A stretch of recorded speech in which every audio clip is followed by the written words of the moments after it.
Yep, so this is week 2 revision, just bear in mind, should be familiar stuff. Question 1.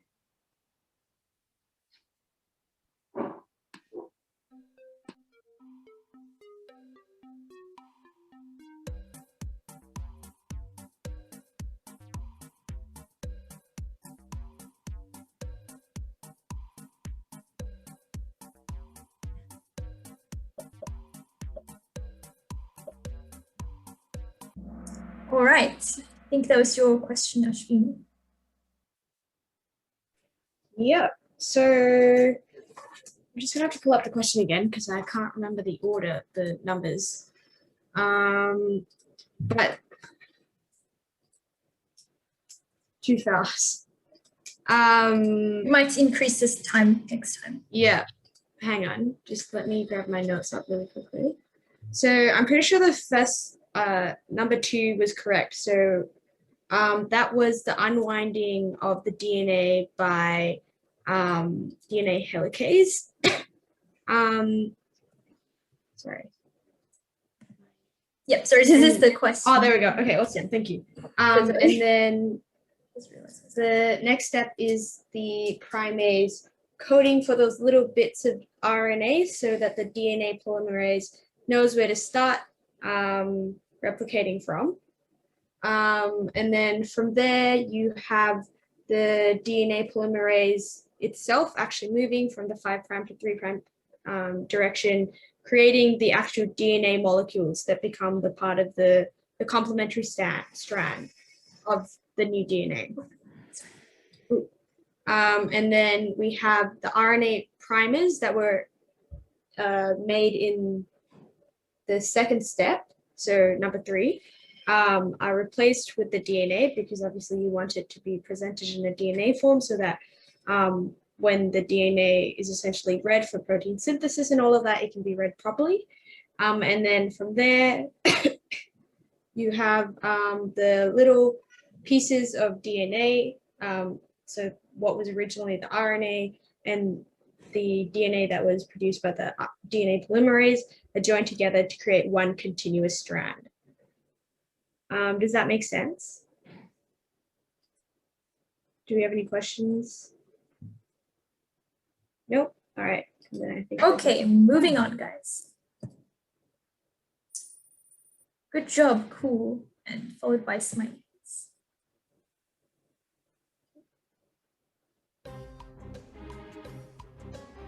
So this should be a revision of year 12 chemistry, I believe, more than anything. Yep, and drop any questions in the chat. Okay.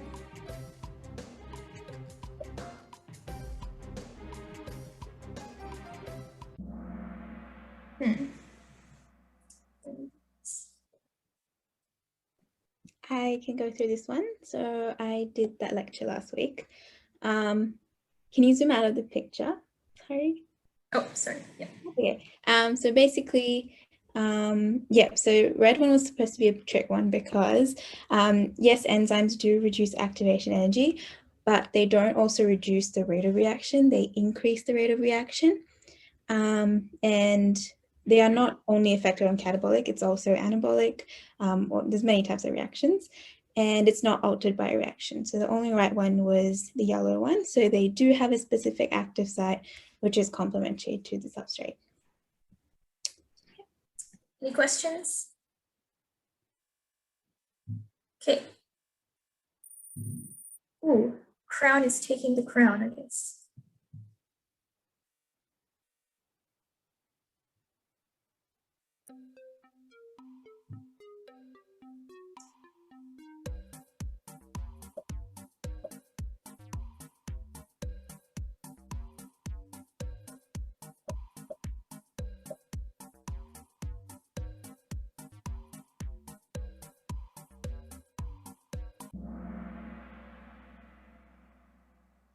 Yep, so whose questions is? Most people got regulatory molecules, which is interesting. Yeah, that's interesting. But so from last week's lecture, all the other ones were the main ones that were mentioned, and they do directly affect enzyme concentration. The rate of, enzyme activity. But enzyme concentration doesn't directly affect it because first it's dependent on the substrate concentration. And then the enzyme concentration comes into play, which then affects enzyme activity. So firstly, depends on the concentration of substrates in the reaction. Yeah. So we had a question in the chat, Mahek. What exactly are regulatory molecules? Which is something I was wondering as well. Just give me 1 second. I'll pop open my notes. Yep. I can answer that in the chat, but you guys can move on then. Yep. Okay. Sure thing. Crown is still taking the crown. True or false? Nice and juicy.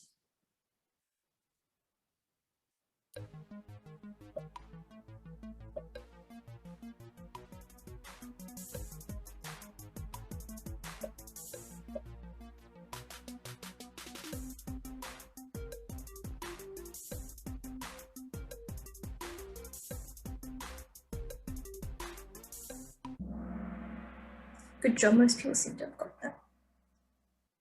Yeah, good job, everyone. So basically in muscle, the glycogen is converted to glucose 6-phosphate, and that's correct. But like the glucose 6-phosphate can enter glycolysis directly, and it will stop glycolysis. Basically, it doesn't need to be converted back into glucose.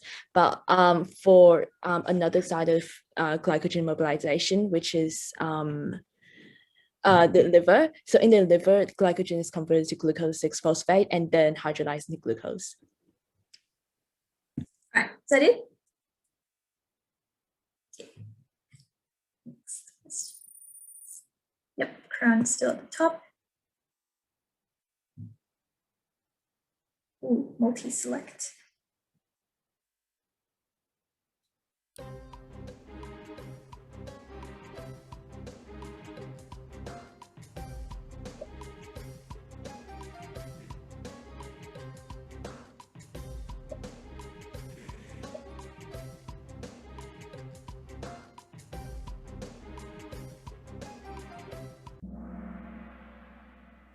Good job, everyone. Yeah, good job, everyone. So this is actually not supposed to be a multi-select. So the point being 36 and 38 are both correct depending on what source you look at. So like some texts say it's 36, some says it's 38. And like some places, like on some website, you'll see it says 36 to 38. But yeah, like basically around that number would be correct.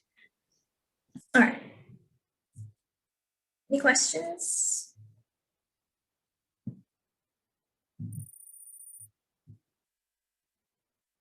Good job, lipids, taking the lead.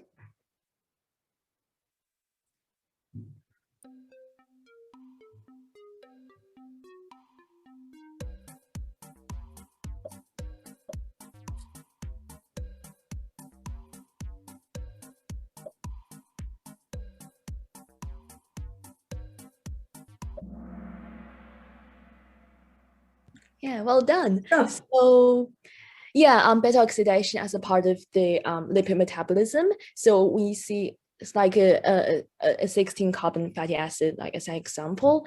It would be like, it would at the end, like we know it will produce acetyl-CoA, and the reason why it's 8 acetyl-CoA is because when you think about the carbon, so like it has to be a balance, right? So you can't just lose some carbon along the way. So acetyl-CoA is a 2 carbon molecule. So basically, when you think about it, there aren't any other like products of beta oxidation that contains carbon, so it has to be 8 acetyl-CoA.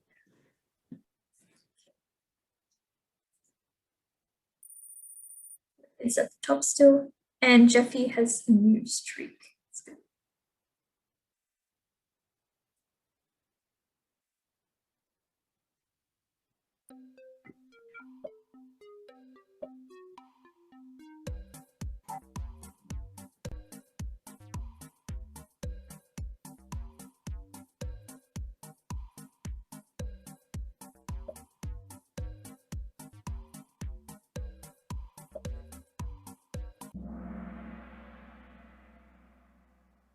Good job.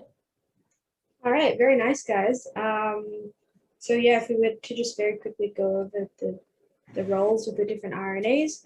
So we have rRNA, which makes up your ribosomes. You have mRNA, which is the final product of transcription, and it's what comes out of, well, sorry, pre-mRNA comes out of the nucleus following transcription, and then it undergoes a few different modifications, like the adding of the methyl cap and the poly A tail. And then it becomes mRNA, and that's what slides through the ribosome like the ribbon that you can see quite clearly on that diagram there. And then the tRNA are those strange looking molecules that are bringing in the amino acids.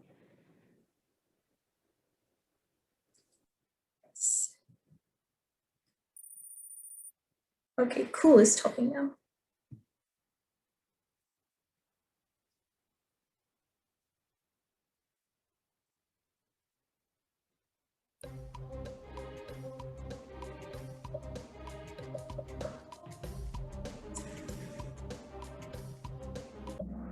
Okay, I'm very disappointed that 2 people got this wrong. If you're paying attention last week, you should know that the 4 S's of a health system are staff, stuff, spaces, and systems. Safety, while it should be essential to a health system, it's not the key part of its structure. It's just something that it should have anyway. I'm kidding, I'm not really disappointed. You'll learn that eventually anyway. Yeah, I know. I really had to look up pictures of my 3 to find that. Definitely not a stalker. Okay, next question. And lipids is back on top again. Oh, but Jeffy has the highest answer streak of 5. Nice going. Okay.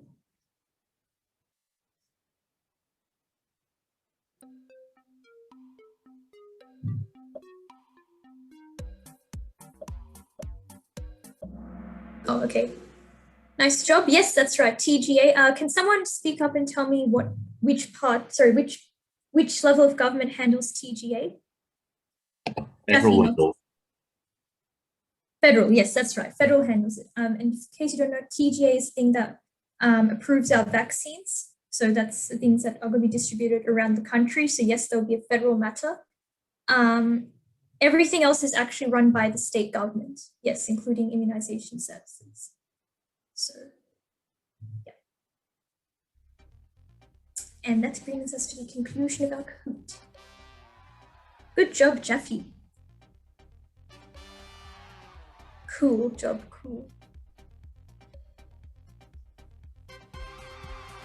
Hurrah, lipids. Oh, actually, you guys are equal. All right.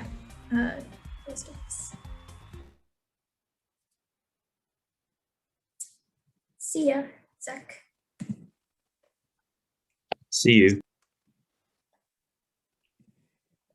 Okay, so I hope you all enjoyed that Kahoot. Welcome to week 3. And first off, we're diving into lipid metabolism. Okay, so a little bit of some background stuff. So the types of lipids, so there's triacylglycerol, or TAGs, as I will be referring to them in the slide, phospholipids and sterols. Maybe just having an idea of where they're found is good. So triacylglycerols are a major dietary source of lipids. Phospholipids are found in our cell membranes, and a unique part of their structure is their phosphate group. And sterols are also part of the cell membrane. And then a bit of revision from high school. So saturated bonds means there's no double bonds, monounsaturated, one carbon double bond, and polyunsaturated means more than one double bond. And essential fatty acids is basically referring to any fatty acids that are not produced by the body. So they have to be obtained through the food that you eat. And usually they are important for making bigger fatty acids, which will go on to be used for cell membranes and eicosanoids as well, which I'll go into a bit later. And some examples are linolenic and linoleic, which you may recognize, but that's not too important. So eicosanoids, so they're a family of molecules derived from arachidonic acid, so that they're parenchyme molecules, which means that they act on cells in their vicinity. And what they do is they basically lead to a production of prostaglandins, thromboxanes, and leukotrienes, which have a number of effects. So prostaglandins influence pain, inflammation, and muscle contractions. Thromboxanes affect the clotting process, and leukotrienes the airways in allergies and asthma. So let's go on to fatty acid synthesis. So it mainly occurs in the liver, but also some other tissues. But an important note is that it doesn't happen in adipocytes.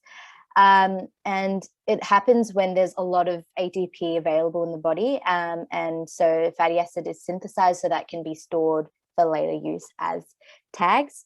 And so basically that means is if there's a lot of carbohydrates and less fat, there'll be a faster rate of synthesis. So a lot of carbohydrates means there's going to be a lot of energy. So we can store some fat for later. But if there is fasting or a high fat diet, there'll be a slower rate of synthesis because the fat will be used for energy. And you have an important note to remember is that it's not the reverse pathway of beta oxidation, which was the pathway used to make ATP from fatty acids. And instead, it's from acetyl-CoA, you make malonyl-CoA, and this process happens in the cytoplasm. And once this malonyl-CoA is made, it's basically a commitment to fatty acid synthesis. So once it's made, it's definitely going to go down that route of making a fatty acid. And so basically from malonyl-CoA, 2 carbons are going to be added every time until the specific fatty acid is made.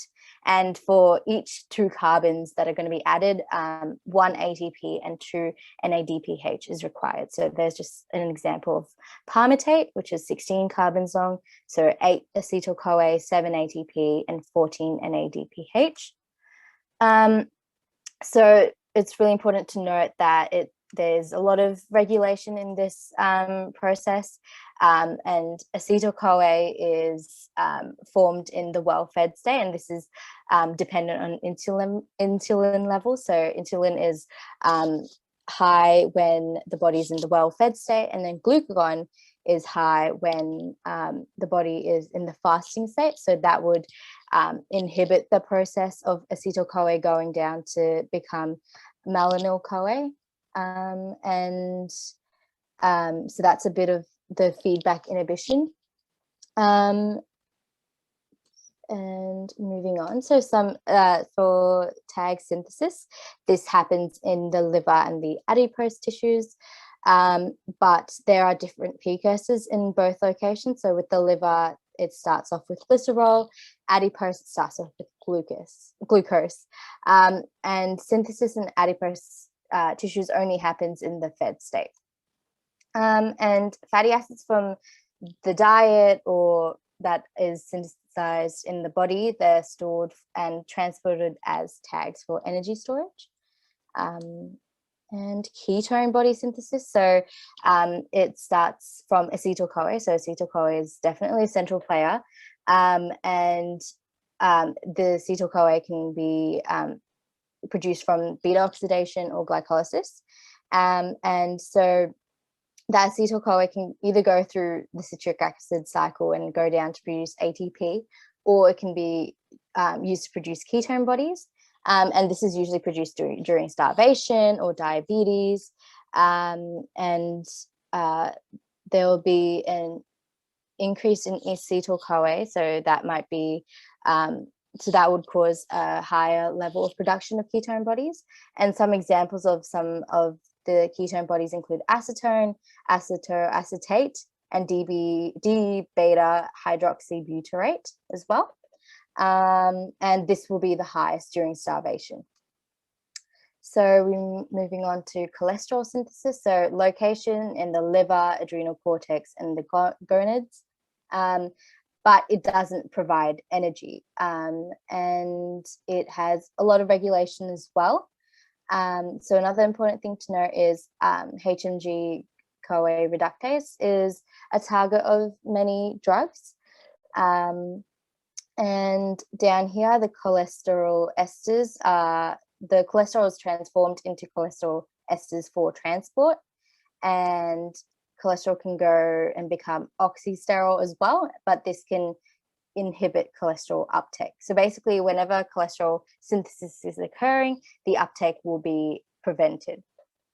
And if energy level is low, cholesterol synthesis is impacted because you want to be making energy instead of making cholesterol, which will not provide energy. Cholesterol metabolism and excretion. So it can't be digested or metabolized in our body, so it has to be removed.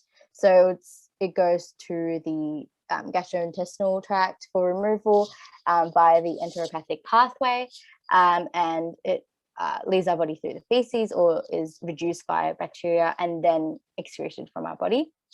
And so just a little bit of a reminder from Fuel's lecture.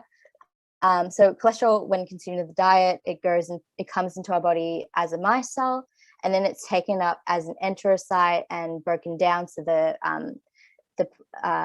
the products inside the micelle are released, such as cholesterol, and this is transported around the body in the form of a lipoprotein. In this specific case, it's the chylomicron, which also transports fatty acids and tags.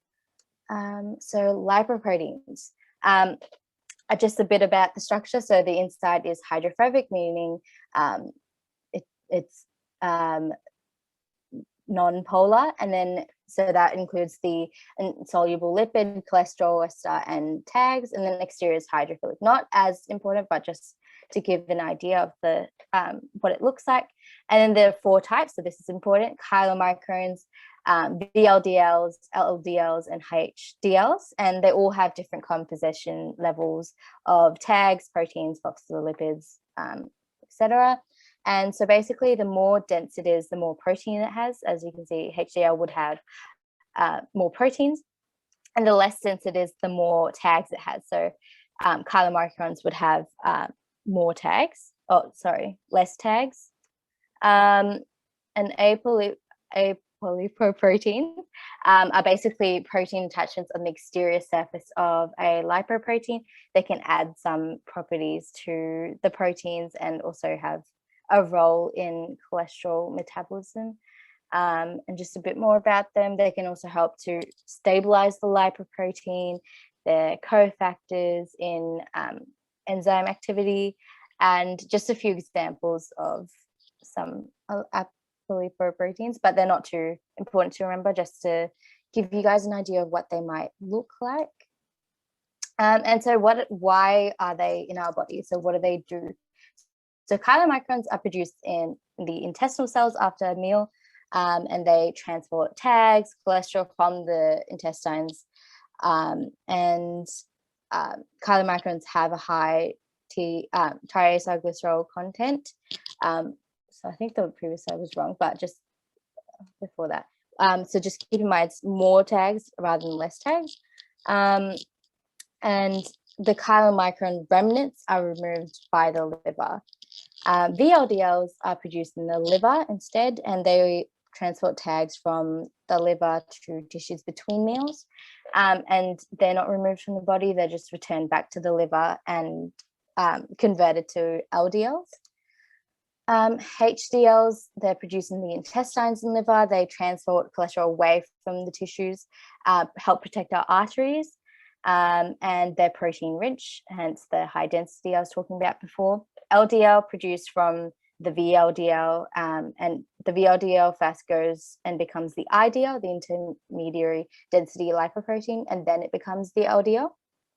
And what it does is it carries cholesterol through the tissues, specifically the adrenal glands, and it's the main transporter of cholesterol. So it's involved in the development of atherosclerosis, which I'll go into a bit later. And it's also positively associated with heart disease, so kind of like the opposite of HDL.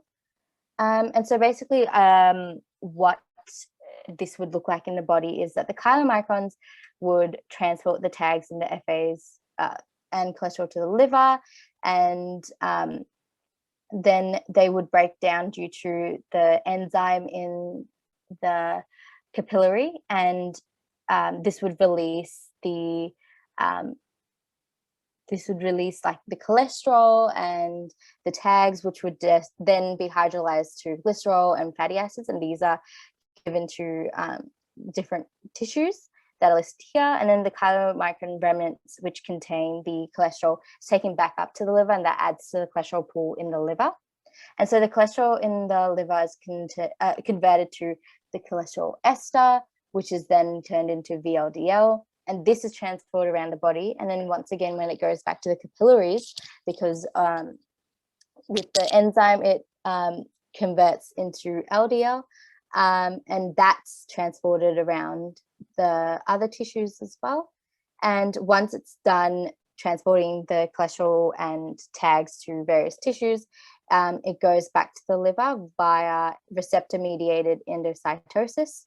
And HDL, which is the other lipoprotein, it just circulates the tissue, collects any cholesterol esters, and brings them back to the liver.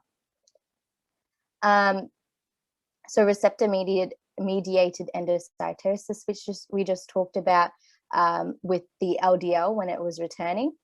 So basically it binds to the receptor and it comes in an endosome, and basically the receptors are returned back to the surface, and the remaining LDL is that little endosome is fused with a lysosome, and the contents are broken down into amino acids, fatty acids, cholesterol. And so atherosclerosis, which we mentioned before with the LDLs, it's basically when macrophages engulf these LDLs, and when doing so, they become foam cells, which can get stuck onto the walls of the artery. And so when multiple of these cells build up, and this could involve other cells as well, it can result in a narrowing, which can impact blood flow, as shown in this image. And this can lead to stroke, which is basically a blood clot heading to the brain, myocardial infarction, which is basically an interruption to the blood supply of the heart, and atherosclerosis, which is this here. And now we're going to move on to ethics. All right. So just generally speaking, ethics isn't particularly high yield. There's some things that are really specific and that they really like you to know. You guys will, I'm pretty sure you guys have an assignment coming up regarding this first thing that I'm going to talk about, which is the 4 pillars of medical ethics. And so, yeah, just in terms of studying for exams and stuff, there's a few out to you that you need to remember. Other than that, don't stress about it. It's not particularly high yield. So yeah, why do we need to learn about ethics? It's because it should be forming the basis of decision making. And yeah, the 4 pillars are autonomy, beneficence, non-maleficence, and justice. So if we move on to the next slide. Okay, yeah, the 4 pillars. These definitions here are something that you guys should learn pretty well, and it'll come in pretty handy as well.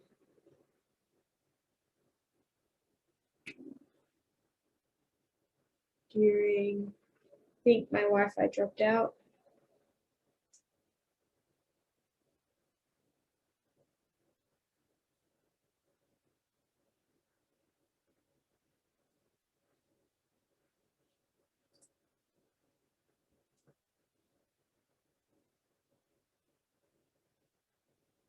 Yeah, let's just wait a second. Did my Wi-Fi drop out though? Yeah, we couldn't hear you. All right. We When did you could guys cut out last? this part, like in the recording. What was the last thing you guys heard? I think you just moved on to the informed consent slide, which is being shared now. Yeah. Okay, cool. So, yep, informed consent is really important, needs to occur for the consent to be valid. Yep, so it needs to be voluntary, it needs to be informed, and the patient must have the capacity to give consent. So like they have to be conscious, they have to be able to make decisions on their own. And then you guys will learn like sort of people who can make these decisions on the behalf of other people if they can't they don't have the capacity to give consent. So moving on. Yeah, paternalism, again, not particularly high yield, but just like you'll get like a few questions about it. Weak paternalism is okay now. It's in very specific circumstances, because often a patient will ask you what you think they should do, or they'll say, you know, can you make the decision for me? Which obviously you can't, but you can sort of guide them towards a choice that you think aligns with their beliefs.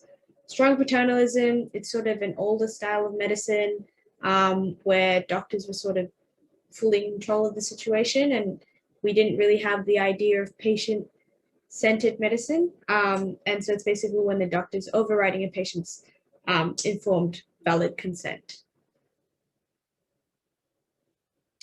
Privacy and confidentiality.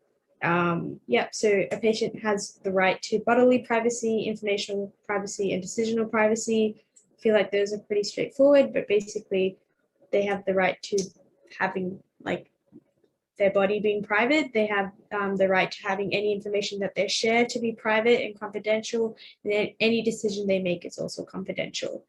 Yeah, and just in general, anything that a patient tells you or someone from the treating team should remain within the treating team. And there's very specific situations when confidentiality can be broken. And those two are when the patient's safety is in, or health is in danger, or when other people in the community's health and safety is in danger. Yeah, so like I've said on the slide, not particularly high yield, but there's a couple of different types of ethics.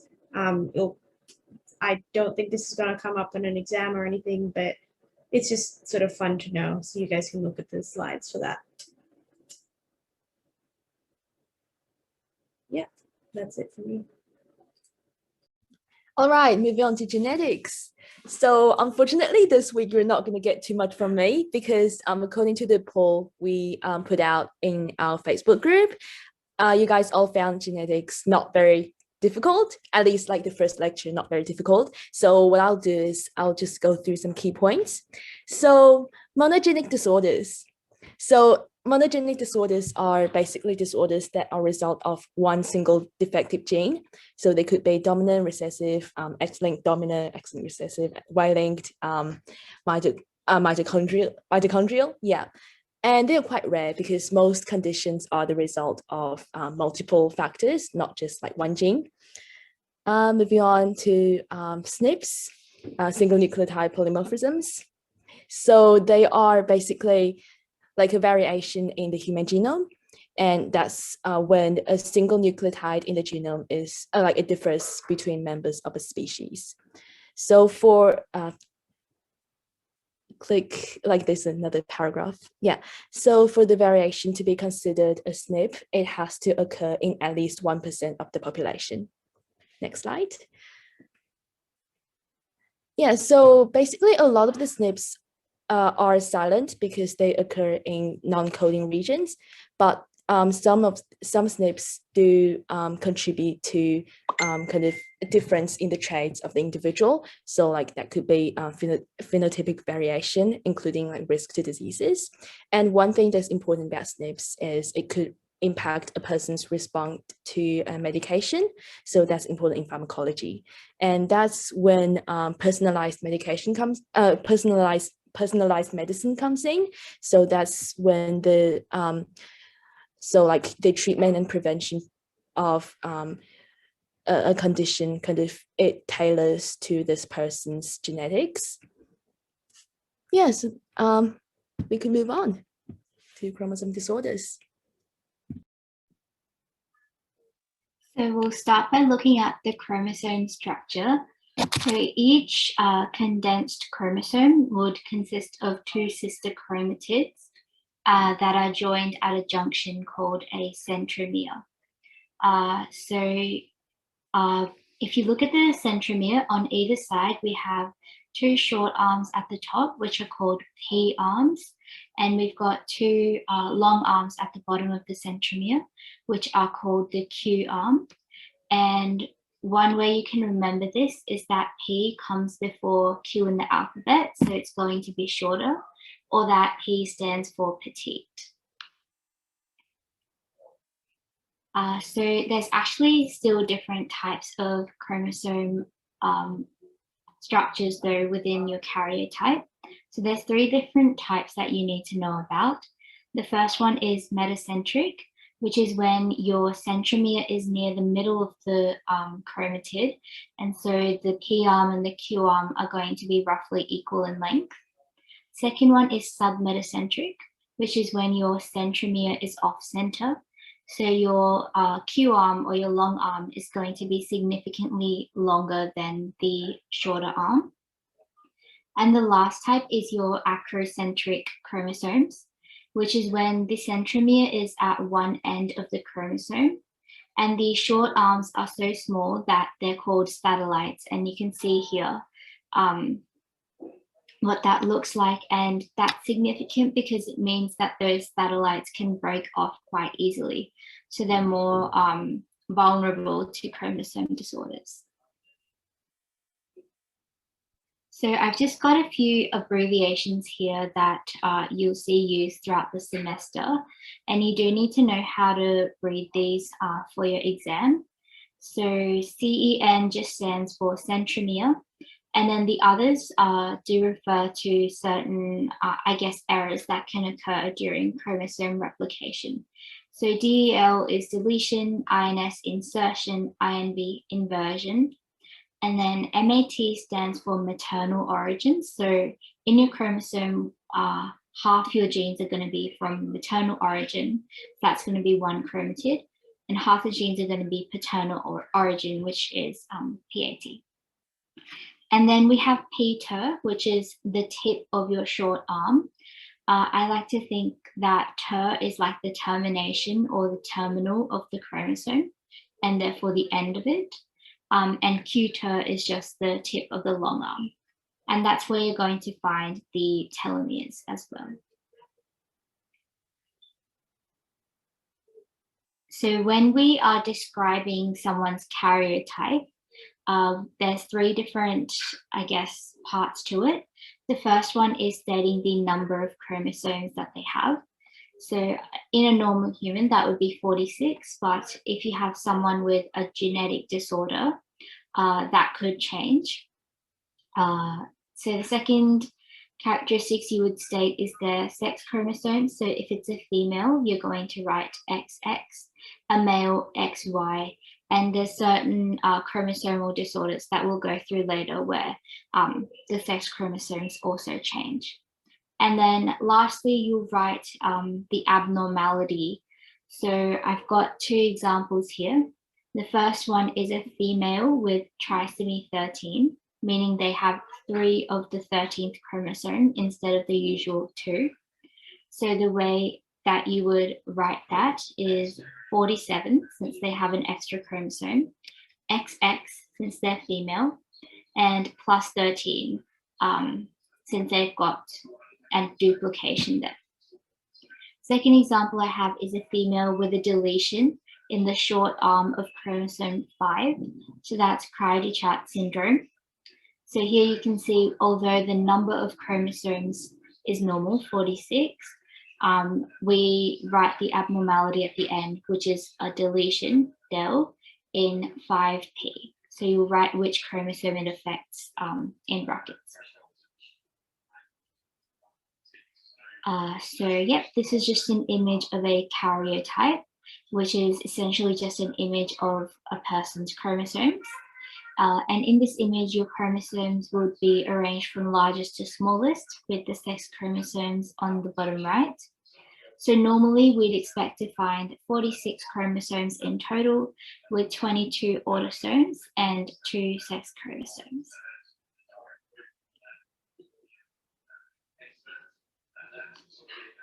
So what other than karyotype, another type of DNA image that we can use is ideograms. And when we stain our DNA with a dye called a Giemsa stain, we get these bands of light and dark genetic material, and that's called G banding. And that banding is going to be unique for each chromosome. So you can use the G bands to match up homologous chromosomes. And the dark regions are going to be those that are rich in AT. And the lighter regions are going to be more rich in GC. So if you're reading the ideogram, which is essentially just the image on the right-hand side, you can identify certain gene locations using the numbering system. So if you take a look at the image, the numbers are going to increase outwards from the centromere for both arms, and each light and dark band will be assigned a new number.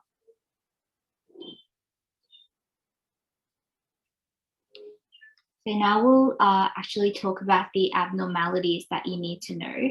The first type of abnormality is numerical abnormalities. So you can have aneuploidy, which is when you have a missing chromosome or an additional chromosome. So if you have monosomy, that means loss of one chromosome. And that's usually lethal before term, so it will result in a spontaneous miscarriage. The only exception is if the female is missing one X chromosome, since the baby can still survive, and we'll be talking about that syndrome, which is Turner's syndrome, in a later slide. Then there's also trisomy, so this is a bit more common, and this is when there's a gain of one chromosome. And then last type of aneuploidy is tetrasomy, which is when there's a gain of two chromosomes. And this again is usually lethal before term. You can also have polyploidy, which is when you have a multiple of the haploid number of chromosomes gained. So you're gaining increments of 23 if that's in a human. So for example, you could have 92 chromosomes instead of 46. So you have 4 copies of every chromosome instead of 2. And polyploidy is normal in megakaryocytes, which are a type of cell that can be found in your bones. So there's a few causes of aneuploidy. It's mainly due to non-disjunction during anaphase, and this can occur in either meiosis 1, meiosis 2, or mitosis. So if you take a look at these diagrams, you can see that the worst outcome will be if the non-disjunction occurs in meiosis 1, since that's going to result in the most affected cells. And then it's a little bit better of an outcome if it occurs in meiosis 2. However, if the non-disjunction occurs during mitosis, that can result in a phenomenon called mosaicism, which is where some cells are normal and other ones have aneuploidy.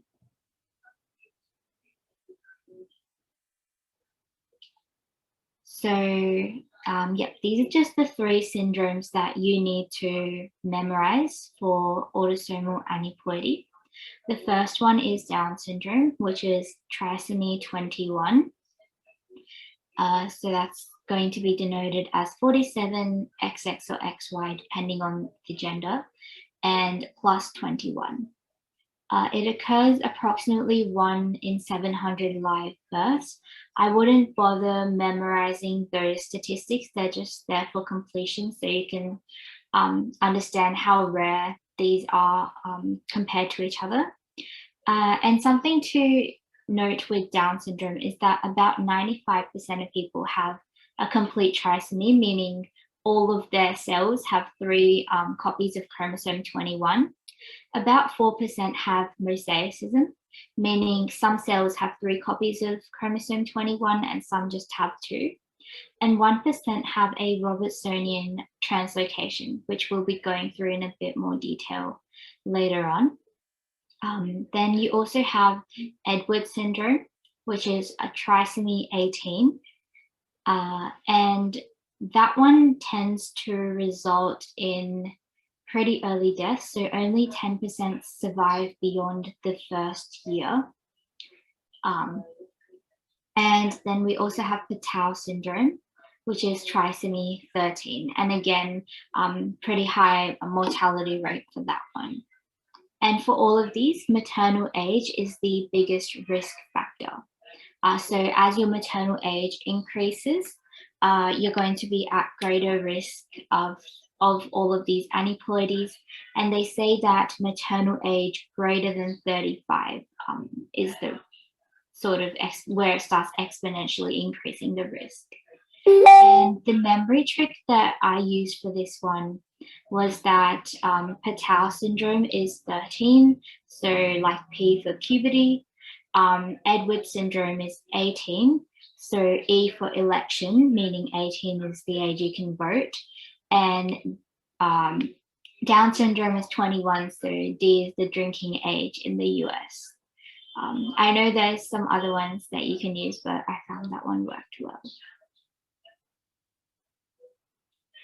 So now we're going to look at the sex chromosome aneuploidies. Again, I recommend that you memorize at least the first 2 dot points of each of these. So with Klinefelter syndrome, that's going to be affecting males, and it just means that the male has 2 X chromosomes and 1 Y chromosome. And how that's going to present is that the male would have some feminine features. So if you take a look at the image on the top right, you can see some of those. And it would result in infertility. But you can treat Klinefelter syndrome with testosterone. Something that is important to note is that Klinefelter syndrome can go unnoticed, especially until the man perhaps realizes that they are infertile, because 1 X chromosome is often suppressed just in normal females. And so the same thing could just happen in Klinefelter syndrome in the male.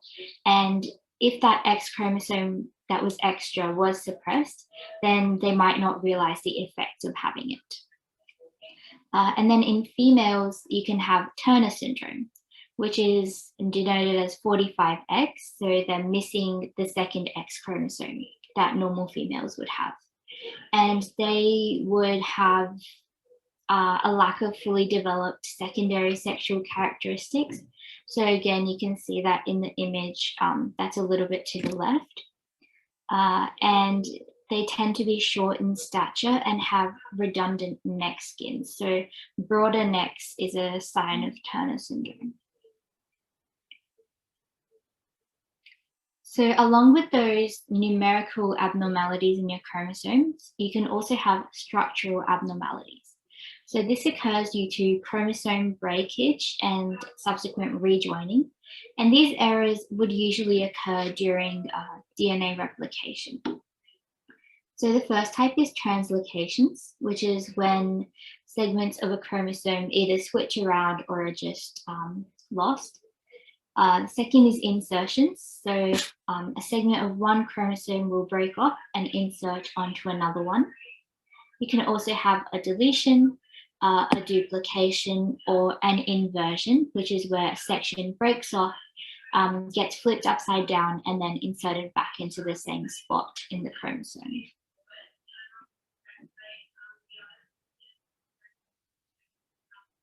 And then with these translocations, you can have balance rearrangements, which are usually less harmful, or unbalanced rearrangements.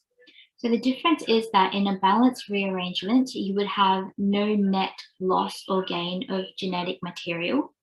So because of that, they can still code all the proteins that they need. And so it's usually harmless unless the chromosome break was in the middle of an important gene. But if someone has a balanced rearrangement, then they are at risk of producing children with an unbalanced rearrangement. And an example of something that could cause this is an inversion. Whereas with an unbalanced rearrangement, there is a net loss or gain of genetic material, and the consequences would be severe. So for example, in a deletion or a duplication.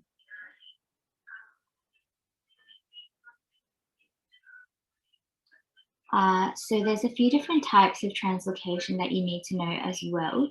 So in reciprocal translocation, there's going to be a break in 2 chromosomes, and then those 2 broken regions will swap places. In an insertional one, there's going to be just a deletion in one region, and then that'll be inserted into another region of a chromosome. And lastly, with Robertsonian translocation, which is the one that's important for Down syndrome, you're going to have the satellites of 2 acrocentric chromosomes break off, and then the remaining long arms join together to form 1 chromosome. So you're going to end up losing an entire chromosome because those 2 chromosomes are going to both lose their short arm and merge into 1.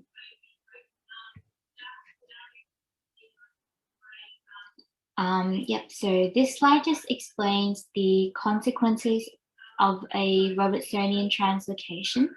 So it's not necessary that an individual with a Robertsonian translocation will always pass it on to their child, but it is possible. So there's 3 options that could happen. You could have a normal pregnancy and babies, just because the baby doesn't inherit that translocation. You could have a normal pregnancy and the baby being a carrier, which is if they inherit the fused chromosome, but it doesn't impact on them in any way. And then you could also have a baby with a chromosome disorder. So the most common one that results from this is Down syndrome.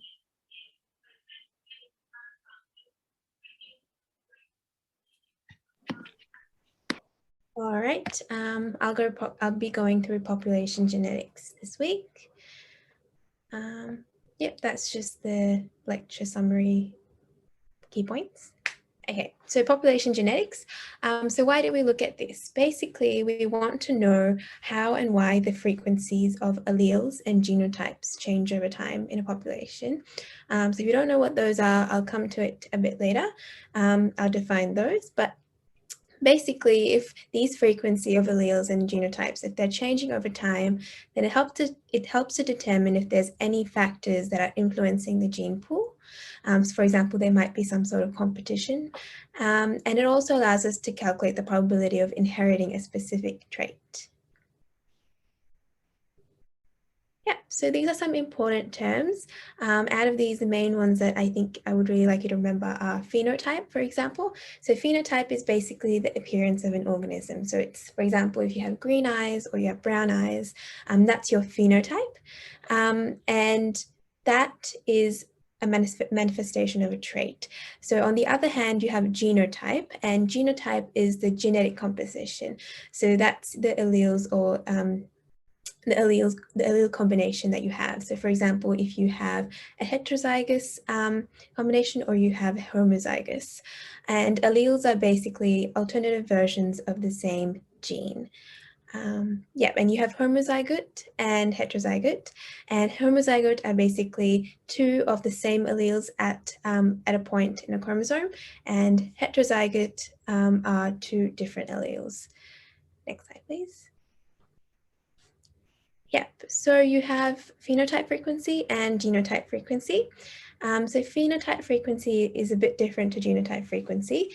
So first I'll talk about genotype frequency. So as you can see at the bottom, there is 3 main genotypes. So there's the homozygous dominant, so you have capital A and capital A. You have the homozygous recessive, so that's lowercase a and lowercase a. And then you have heterozygous. And the frequencies are each written there, but if you look at phenotype frequency of the same genotypes, it would be split up as people. So, for example, the first 2, so the heterozygous and the homozygous dominant, they both will express the same phenotype because the dominant allele kind of overrides the recessive one. So in the heterozygous one, the dominant allele will override the recessive one, as I said, and that will express the same phenotype. So compared to genotype, in phenotype, there'll be 2 main frequencies that you'll have to calculate. And on the side, I have the formulas to calculate the genotype frequencies, which I'll come to a bit later as well. And the gene pool of a population is basically all the alleles that are present in the population. Next slide, please. Yeah, so the Hardy-Weinberg law, this law is very important. I think this is one of the key takeaways of this lecture. So the law basically states that allele frequencies, they do not change over time in a large randomly mating population where there is absence of migration, mutation, or selection. Next slide, please. Yeah, so this law, as you might guess, it's hypothetical. It doesn't really exist. So in other words, there are obviously other factors that will influence the genetic population. So how do we know, that there are factors influencing? So we check if the genotype frequencies are close to the expected genotype frequencies.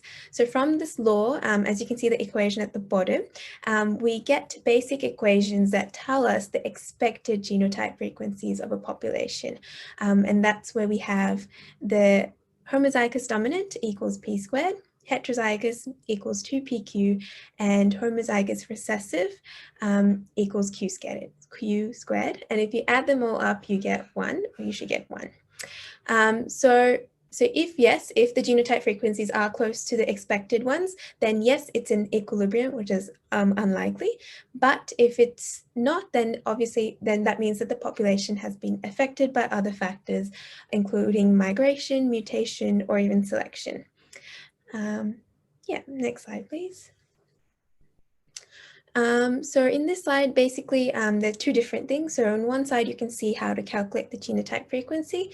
So these are the two formulas that are mainly used. So for the frequency of the dominant allele, you do 2 times the number of homozygous dominant plus 1 times the number of heterozygous. And why do we times it by 2? That's because there's 2 of it. There's 2 capital A's, so there's 2 of it in that combination. And then you divide it by the total number of the population times by 2. And then the same for the recessive allele, and that's how you calculate the genotype frequency. And with the Hardy-Weinberg law comparison, that table is basically showing how we would compare it to the expected genotype frequencies. And as you can see, the heterozygous genotype, the expected levels are quite less, but when we observe it, the genotype frequency is quite high. So it's 540 compared to 420. So that might suggest some sort of heterozygous advantage. Next slide, please. Yeah, so here we have the factors that are disrupting this equilibrium. So you can have a source of new alleles. So that's when you have a new allele into a population, so there can be a mutation. That is very rare. So other things that can alter the existing genetic variation. So not new alleles, but it's already altering what's there already. So you can have migration, so new alleles introduced via migration of gametes. You can have positive and negative selection. So negative is reduced reproductive fitness of damaging traits, and positive is, for example, you can have heterozygous advantage. So they're more likely to survive through the generations. There's also genetic drift. So an example of that would be bottle drift, and that's when you have a small population coming out, and that means in that small population you have less genetic variation, and that can affect this equilibrium as well. And lastly, you have non-random mating. So that's when you can have, for example, inbreeding, and that increases homozygosity, which is also named by associative mating. And you can also have outbreeding, so that increases heterozygosity. Next slide, please. Yeah, this slide is basically telling how to calculate the probability of an affected child. I won't go through it because it's very self-explanatory, it's very simple, but if you do have any questions, please message me and I'd be happy to help out. But yes, next slide, please. Yeah. Perfect. Thanks for that, Mehek. So like last week, I'll be sort of rounding out today's PSP session. And I'll be going through what you've covered in your sort of HKS lectures, specifically looking at health determinants. So next slide, please. Yeah, so let's kind of define like what are health determinants. And I guess the broad definition is they are conditions that influence the health status of both individuals as well as overall demographics of a population. And health status refers to one's life expectancy, the rates of chronic disease, and the frequency of illness. And next slide. Yeah, so there's four sort of key areas of health determinants that we'll be looking at today, and those are biological, behavioral, environmental, and social. So getting right into it, biological determinants. So next slide, perfect. So yeah, they pretty much refer to your body. They're mostly non-modifiable factors, as you can't really change your body's makeup, and you're predisposed to a lot of these things. So non-modifiable determinants are things like your genetics, your age, your sex, and your body type as well. And modifiable is things like your weight, your blood pressure, your immune function, and your bone density. So yeah. Then next we have behavioral determinants, and to really summarize them, it's pretty much things that an individual does. So those are things like smoking, the consumption of alcohol and substances like drugs, the quality of your diet, how much physical exercise and activity you get, whether you wear a helmet when you ride a bike, whether you use a seatbelt when you're in a vehicle, whether you visit a doctor, those sort of things. So I'd say behavioral determinants are pretty large, and they play a large role in determining your health at the end of the day. Next, we have social determinants, and they often have a ridiculous impact on your behavior and even on our biology. So they're quite important to consider, and that's things like one's education, one's religion, one's income, one's socioeconomic status, food security, social support, how the family life and family dynamic is, how the quality of healthcare is in the region or area in which they live, and maybe even some cultural factors as well. So, a simple way of thinking about it is looking at the causes of the causes. So yeah. And lucky last, we have environmental determinants. So that's pretty much the physical environment that an individual finds themselves in. So, as you can probably tell, to change one's physical environment can be regarded as being quite impractical, but I guess it's still important to know. So that's things like air quality, access to food, water quality, housing, geographic location, work environment. So again, I'll probably word that a bit better. So I think things like behavioral determinants or social determinants can be considered to be quite easy to change, whereas environmental determinants probably take a lot more effort, a lot more time to be able to change. So things like air quality in a city with a large population, for example, that would take a long time for us to change the air quality. Whereas if we were to kind of ask someone to quit their smoking habit or quit their consumption of alcohol, I feel like that could be easier. But yeah, just to really round it up, again, what you're kind of trying to understand and learn throughout sort of HKS and the health determinants lecture is just that there are a variety of factors that influence one's health status. It's not purely biological or purely one's physical health. There are a range of factors that need to be considered. So even as a doctor, it's important when we take that medical history, we ask, what is their family history like? Have they got a history of respiratory illness in their family? How's their social situation like? Do they have the right support systems in place at home or at work? So that as doctors we can address their health in a very holistic way. But yeah, that kind of rounds up our presentation for today, everyone. Thanks heaps for coming. And yeah, we hope anyone who either tuned in today live or watches the recording finds this useful and helpful at the end of the day. So thanks so much. Thanks, guys.